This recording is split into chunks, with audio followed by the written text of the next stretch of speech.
제 성경 말씀을 봉독하겠습니다. 욥기 14장 18절로 22절. 욥기 14장 18절은 구약 성서 775페이지에 있습니다. 욥기 14장 18절 봉독하겠습니다. 무너지는 산은 반드시 흩어지고 바위는 그 자리에서 옮겨가고 물은 돌을 딸게 하고 넘치는 물은 땅의 티끌을 씻어버리나이다. 이와 같이 주께서는 사람의 희망을 끊으시나이다. 주께서 사람을 영원히 이기셔서 떠나게 하시며 그의 얼굴빛을 변하게 하시고 쫓아보내시오니 그의 아들들이 존귀하게 되어도 그가 알지 못하며 그들이 비천하게 되어도 그가 깨닫지 못하나이다. 다만 그의 살이 아프고 그의 영혼이 애곡할 뿐이니이다. 네.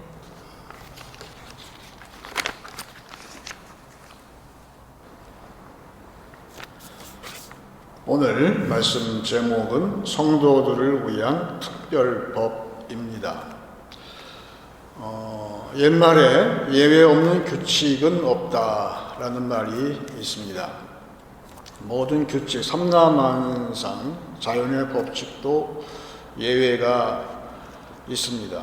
하물며 인간의 법도 마찬가지인데 모든 법에는 특별한 예외, 특례가 있어서 특별히 위기 상황에서는 특별하게 법을 만들어서 시행하는 것처럼 우리 성도에게는 예수를 믿고 십자가의 은혜를 받고 난 다음에는 일반 법으로 사는 것이 아니라 특별한 법으로 사는 것은 우리는 예외 조항이 있어서 바울은 이야기하기를 그것이 어떤 특별법인가 이야기하기를 모든 일반 사람들이 범죄함으로 가는 길, 죄와 사망의 법에서 이제는 생명과 성령의 법으로 구원받았다 이야기를 합니다. 그래서 우리는 그런 사람은 하나님이 모든 좋은 것을 다 베풀어 주시는데 이걸 일반 은사라고 하지만 성도에게는 특별한 은사, 가장 좋은 것, 그걸 은혜라고 하는 것. 우리는 은혜라는 특별한 예외 조항을 가지고 살고 있어요. 그 모든 것이 예수님의 십자가에서 그 특별법이 이제 생겼다는 것이죠. 그것이 우리에게는 구원이라는 것이고 그 모든 특별한 예외 조항들은 하나님의 자비에서 오는 것인데 프랑스의 나폴레옹 황제가 있었는데 이분이 용감하기도 한데 그분의 자비함에 대해서 일화가 있어요. 군대에서 어떤 원인인지 모르겠지만 한 병사가 탈영을 했어요. 그래서 법이 엄하니까 탈영병은 그 당시에는 사형이니까 그런데 그 어머니 되는 분이 찾아왔어요. 황제 앞으로. 그래서 탄원하기를 우리 아들을 좀 살려달라 이렇게 간청을 하니까 황제가 이렇게 듣고 나서 당신 아들은 2번씩이나 탈영했기 때문에 예외가 없다고 그거는 할 수가 없다 하니까 그 어머니가 하는 말이 저는 지금 이 나라의 그 법의 정의를 구하는 것이 아니고요 황제 폐하의 자비에 호소하는 것입니다. 그랬더니 이 나폴레옹이 꼼짝없이 그 말에 딱 잡혔어요. 어떻게 할 수가 없잖아요. 그래서 그 말을 했으니까 이번 한 번만 내가 용서하겠다.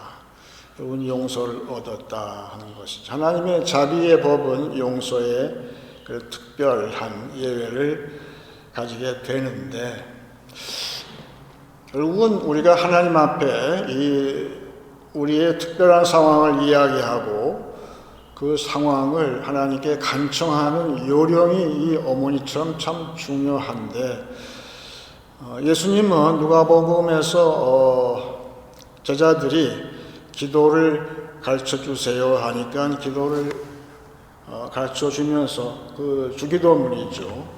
그 주기도문을 가르친 다음에 직접 그 기도에 대해서, 주기도문에 대해서 해설을 해 주시는데, 그 해설의 마지막 부분의 결론에 이렇게 말씀하셨어요. 누가복음 11장 13절입니다.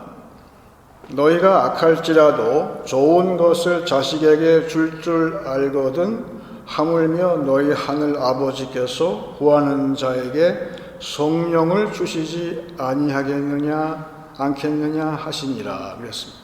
여기 나온 성령은 우리가 이야기할 수 있는 성령의 능력, 성령의 그 은사를 얘기하는 것이 아니고, 성령 그 자체, 성령 자신을 주신다는 것이죠.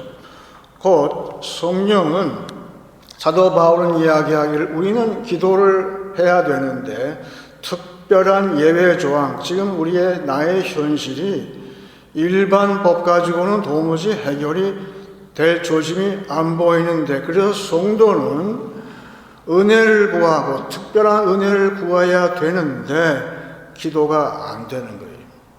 기도가 안 된다는 뜻은 어떻게 구할 줄을 모르고, 그래서 우리 성도는 우리가 마땅히 구해야 할 바를 알지 못하지만 성령은 성부 하나님의 모든 그 마음을 다 통달하시기 때문에 성령이 성도들을 대신해서 간구하신다. 바울은 그렇게 관찰을 한 것처럼 성령은 아까 그 어머니처럼 하나님한테 어떻게 구해야 할지를 우리한테 카운셀링을 해주시는 분이 성령이라는 사실인 것이죠. 그래서 성도에게는 성령이 함께 하셔서, 성령은 기도를 도우시는 분, 기도의 보혜사이시고, 그래서 오늘도 성령이 나의 기도, 처음에는 내가 뭘 구해야 할지 모르죠. 육신적으로 구하려고 하다가도 성령이 함께 할 때에, 내 기도에 성령이 함께 할 때에 드디어 하나님께서 들으시고, 나폴레옹처럼 하나님도 그걸 들으시고 꼼짝할 수 없이 우리의 믿음을 보시고, 도저히 일반적인 법으로서는 해결이 안 되는 것을 하나님께서 들어주실 수 있는 그러한 담대하고 기도가 권세 있는 그런 기도를 도와주신다는 사실을 알게 되었어요. 그래서 최근에 보니까 미국의 트럼프 대통령이 참 시끄럽죠. 보통 시끄러운 게 아니에요.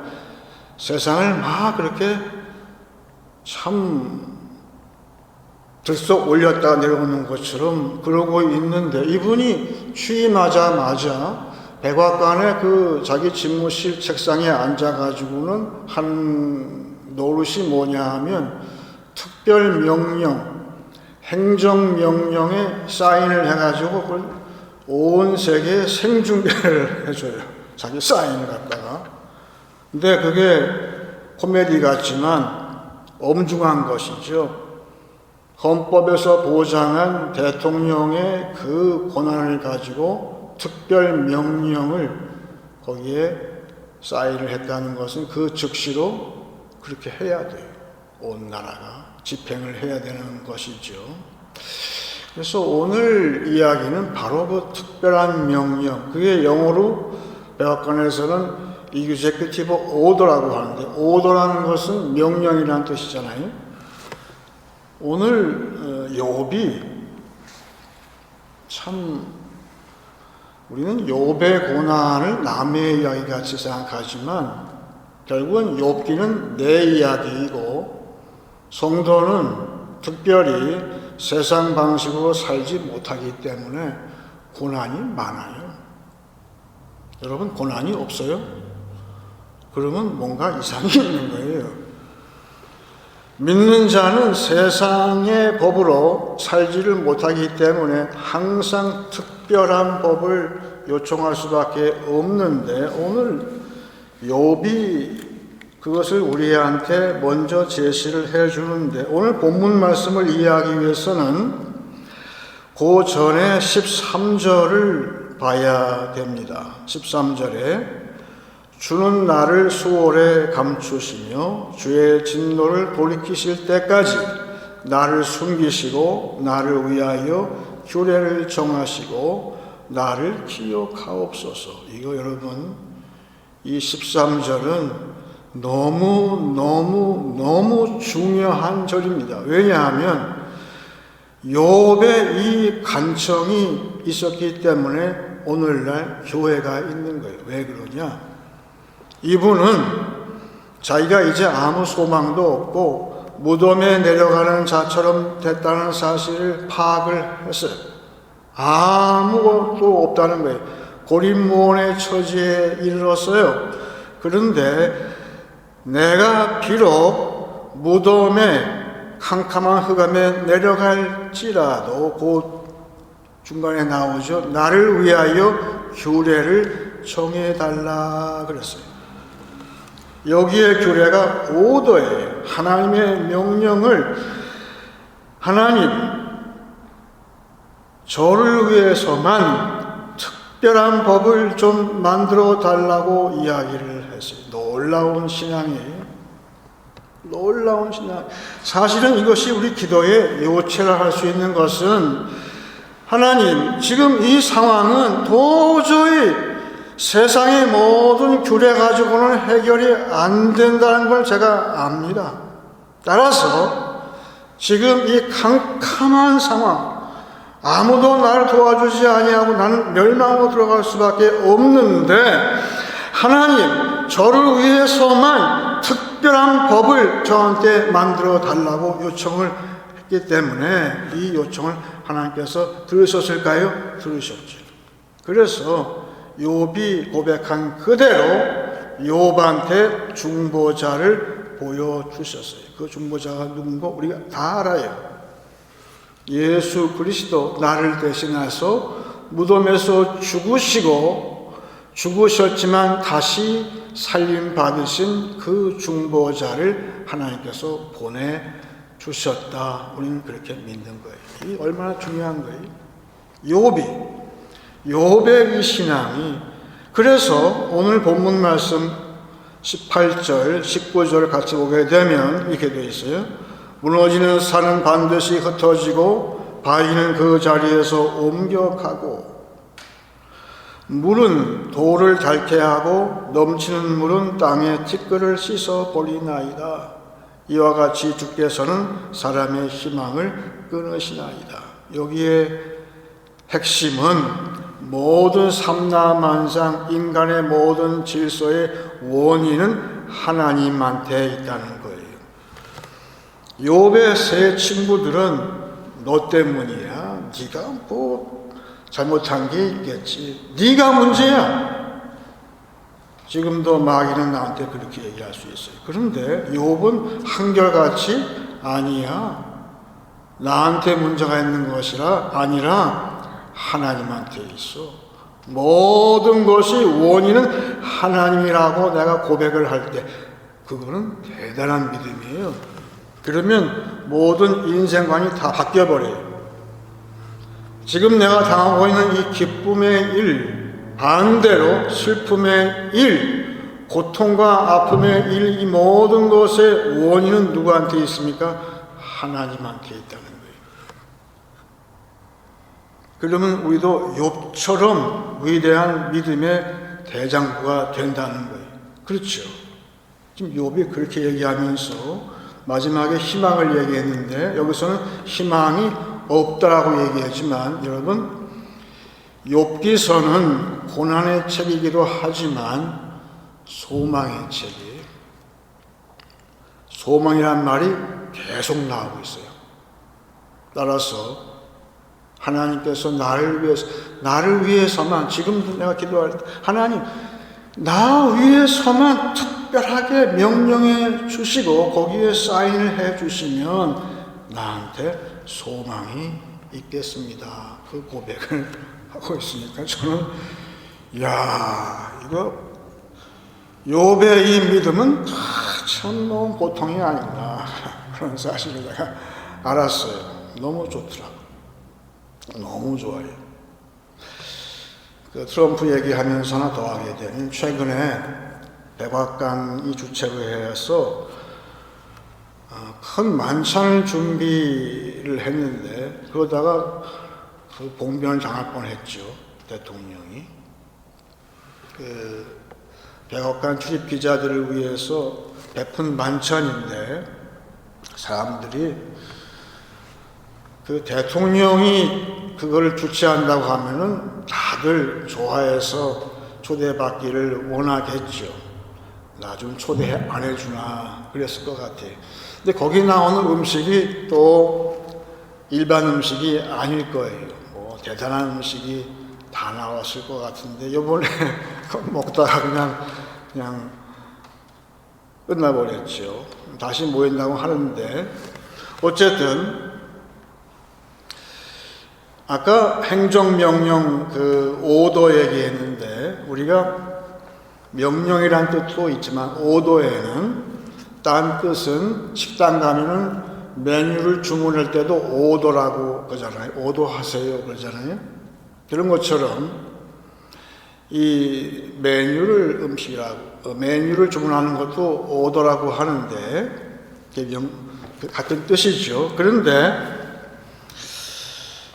성경은 하나님께서 이렇게 베푸시는 그런 오더도 있다고 시편에서 이야기를 합니다. 시편 78편 23절입니다.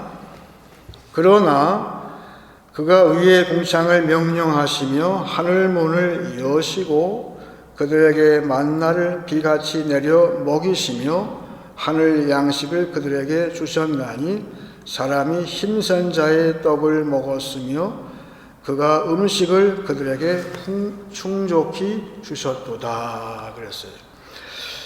여기 힘센 자의 떡이라고 그랬잖아요. 그건 권력자의 만찬이라는 뜻이에요. 권력자의 특별 메뉴라는 뜻이에요.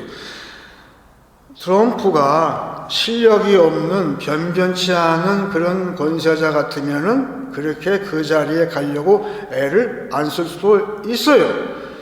근데 그 자리를 사모하는 것은 권세자가 베푸는 만찬이기 때문에 거기에 가려고 그렇게 애를 쓰는 것인데 성경은 이 세상 군주의 그러한 떡, 만찬이 아니라 하늘 권세, 모든 우주의 권세를 다 쥐고 계신 하나님께서 베푸시는 떡이 있다고 이야기를 합니다. 그래서 트럼프 대통령은 그렇게 저격범에 의해서 봉변을 당할 뻔했지만 교회는 이 하늘의 떡, 하늘의 권세자가 베푸시는 이 떡을 1년에 최소한도 쉬운 2번 내지는 쉬운 3번의 만찬에 참여하게 해 주셨어요. 그 말은 특별법, 하나님의 특별법으로 특별한 명령으로 사는 성도들은 하나님께서 특별 메뉴를 공급을 하신다고 시편은 이야기를 하고 있어요.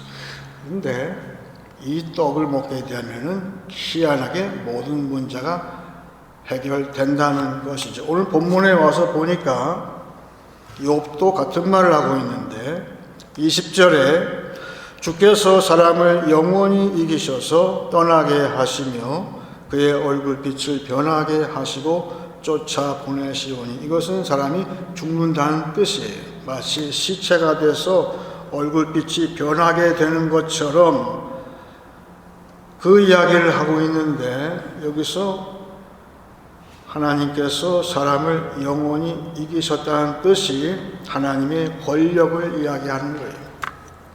어쩔 수 없어요. 죽음도 하나님의 권력이에요. 하나님은 권력자세요.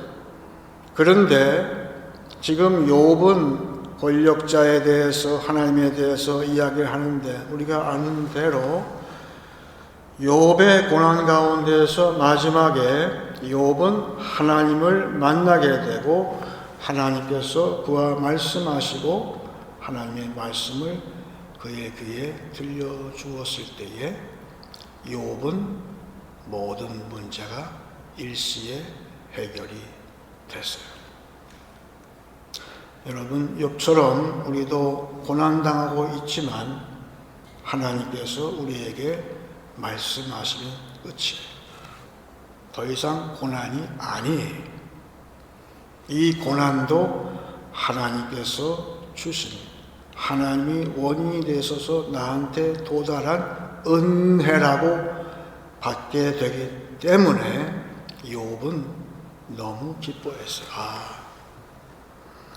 그렇게 주야장창 모든 것이 나 때문이 아니라 하나님이 원인이라고 부르셨던 그에게 하나님이 말씀하시니까 하나님의 권세자의 떡을 먹은 욥은 이제 고난이 없어요. 지금 나의 고난이 그렇다는 거예요. 말씀하시면 끝이에요. 이제는 모든 고난도 감사하게 받는 것이고 우리는 그렇게 해서 하나님의 특별한 메뉴, 말씀을 매주 경청을 하고 있는 것이죠. 일전에 저희 집사람이 저한테 욥기에 대해 질문을 하던데, 여보, 욥이 말년에 10명의 자식을 더 낳았다고 했는데 그러면 이 사람이 새 장가를 들었다는 얘기일까요? 새 부인 만나가지고? 아니, 꽤 민감한 질문인 것 같아서 저도 고민하다가 기도 가운데 깨달았어요. 여보, 그게 아니라 처음에 나온 10자식, 여기 같은 10명이기 때문에 처음에 나온 그 10명의 자식은 일반적으로 일반 은사로 모든 세상 사람들이 다 걸어가는 일반적인 은혜 가슴으로서 나온 자식일 거야. 그게 낳았어. 10명을 낳았는데 매일 하는 짓이 잔치, 파티 애니몰이 매일 잔치하고 아버지를 잘 봐가지고 매일 잔치하고 먹고 마시고 즐기고 그랬다 이게. 근데 정작 아버지가 고난을 당하고 그런 어두운 가운데 빠지니까 보세요. 그 아내가 뭐라고 했어요? 당신 그렇게 하나님 잘 믿더니 이게 뭐야? 차라리 하나님 저주하고 죽어! 그랬잖아요. 이 아내가. 그런데 드디어 욥은 특별한 법에 의해서 중보자, 나를 위해서 중보하시는, 죽었다가 다시 사시는 중보자, 그 인생의 고난의 문제를 해결받고 드디어 10명의 자식을 낳았다고 되어 있는데 그 중에서 특별히 3명의 여자아이에 특별하게 언급을 하면서 그 여자아이가 그 이름이 보통이 아니에요. 아주 잘 됐어요, 세상에서. 그 이야기는 여자아이 셋만 잘 됐다는 뜻이 아니에요. 그 당시에 습관상 여자아이, 남자 아들들은 말할 것도 없고 여자 딸들도 이 세상에서 특별한 존재가 되었다. 그 뜻은 이 10자녀가 드디어 하나님의 특별법, 성령을 받아서 성령의 영의 사람이 되어서 하나님께서 주시는 모든 분복을 누리고 이 세상에서 훌륭하게 또한 모든 성령이 주시는 능력을 가지고 이 세상에 많은 일을 했다. 그 이야기를 하고 있는 것이죠. 그래서 이제 드디어 특별법의 적용을 받는 이 가정이 얼마나 웅장하게 되었는가. 그러니까 10명의 자녀는 똑같은 자녀예요. 네, 먼저는 육적인 자녀였어요. 네, 지금은 영적인 자녀가 되었어요. 그런데 아직 오늘 본문에는 거기까지 이르지 못했어요. 지금 고난의 중간에 있어요. 21절 본문에 보시면 그의 아들들이 존귀하게 되어도 그가 알지 못하며 그들이 비천하게 되어도 그가 깨닫지 못하나이다. 여러분, 여기에 그를 3인칭으로 되어 있지만 욥 자신의 1인칭으로 바꿔 부르면 더 좋아요. 다만 그의 살이 아프고 그의 영혼이 애곡할 뿐이니이다. 우리도 마찬가지예요. 내가 나이 들어서 병들고 아플 때에 자식 가운데 어떤 자식은 잘 세상에서 잘 됐어요. 높은 지위에 올랐어요. 그런데 어떤 자식은 못 나가지고 항상 비리비리 되고 약한 존재로 비천하게 되었어요. 그런데 욥처럼 나도 내 육신이 아주 망가졌어요. 내 정신도 힘이 마치 치매 환자처럼 내가 그 잘 나가는 아들 보고 찾아왔어요. 못 나가는 아들도 찾아왔어요. 그런데 내가 하는 말이 내가 알아볼 수가 없는 거예요. 누구세요?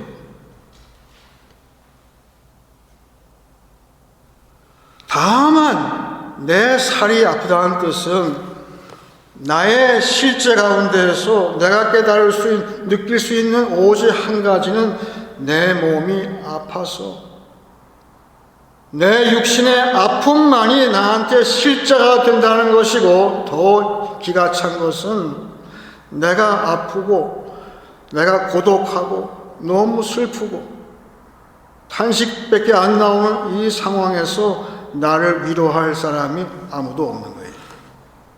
오직 나의 영혼만이 나를 위해서 애곡을 할 뿐이라고 욥이 우리를 대신해서 이야기를 해주고 있는 거예요. 인생이 이래요. 아무도 없어요. 그런데 마지막 결론에 가서 이제 10자녀가 났을 때 저들은 영의 자녀예요. 더 신기한 것은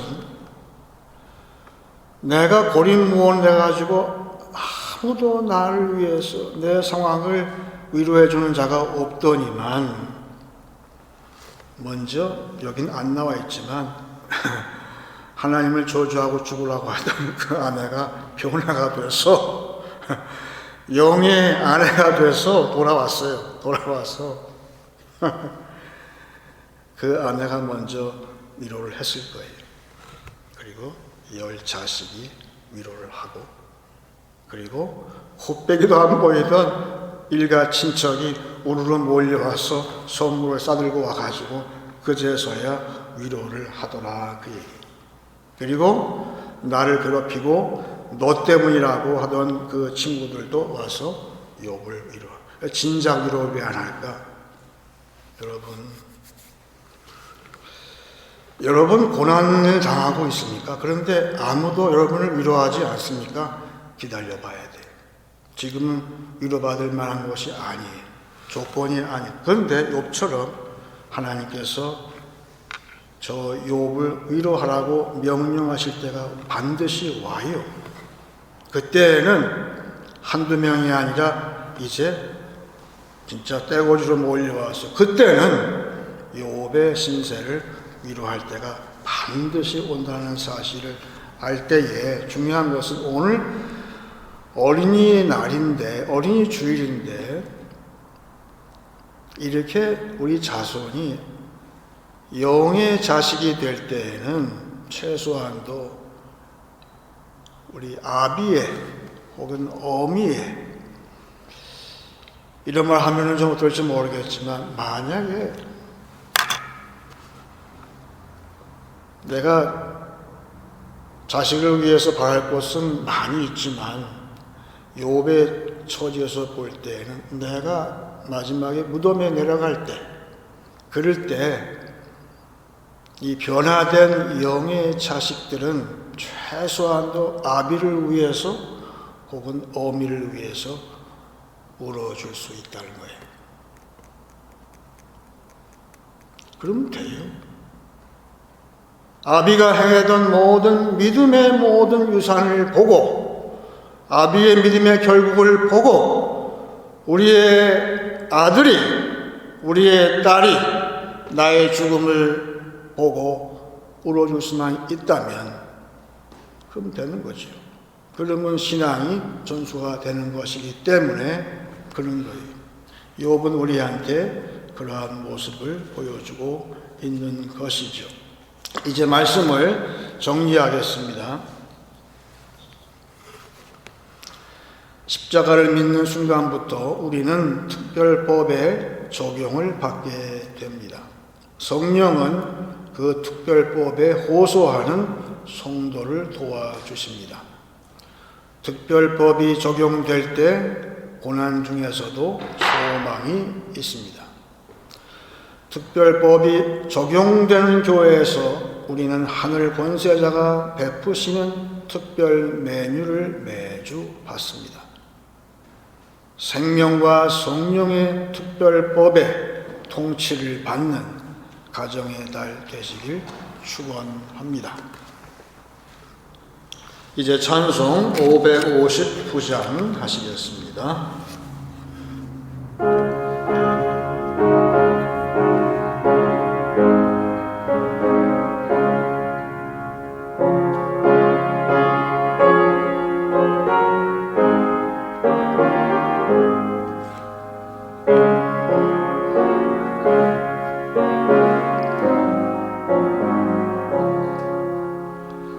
서초래 봄바람 불어있고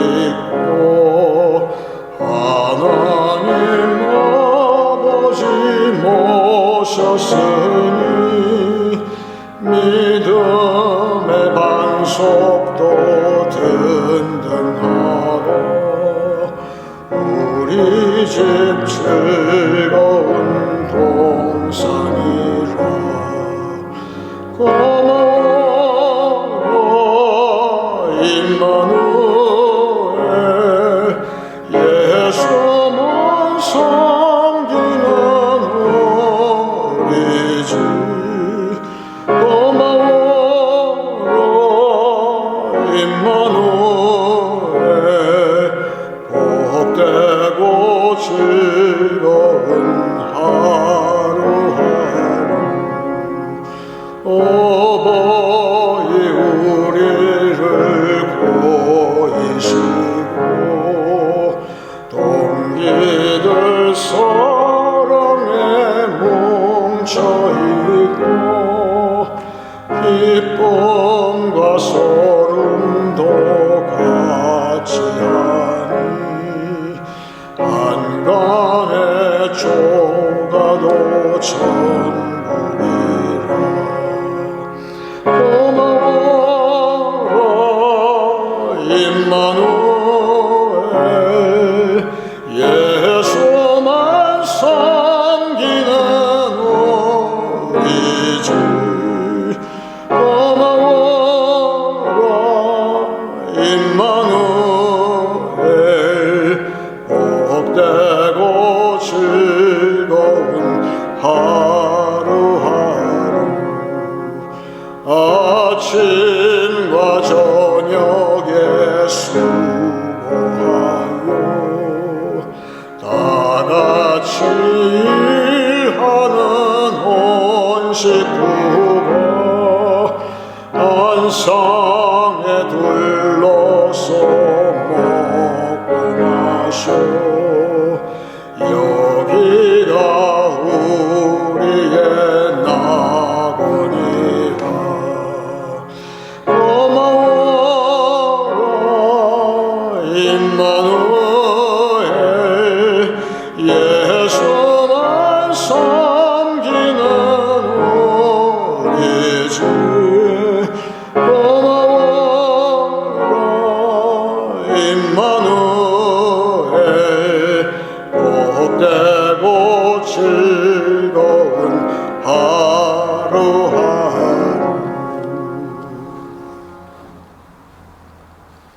이제 기도할 때 제가 먼저 욥기서 마지막 욥기서 42장을 읽고 같이 기도하기 원합니다.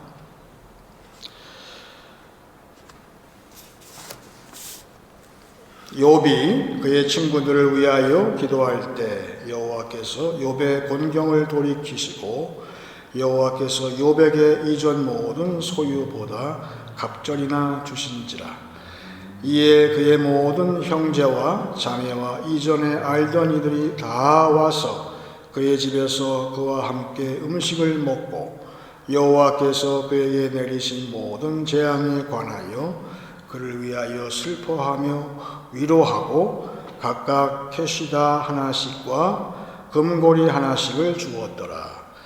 여호와께서 욥의 말년에 욥에게 처음보다 더 복을 주시니 그가 양 14,000과 낙타 6,000과 소 1,000결이와 암나기 1,000을 두었고 또 아들 7과 딸 3을 두었으며 그가 첫째 딸을 여미마라 이름하였고 둘째 딸은 그시야라 이름하였고 셋째 딸은 게렌 합부이라 이름하였으니 모든 땅에서 욥의 딸들처럼 아리따운 여자가 없었더라. 그들의 아버지가 그들에게 그들의 오라비들처럼 기업을 주었더라. 그 후에 욥이 140년을 살며 아들과 손자 4대를 보았고 욥이 늙어 나이가 차서 죽었더라. 다 같이 기도하겠습니다.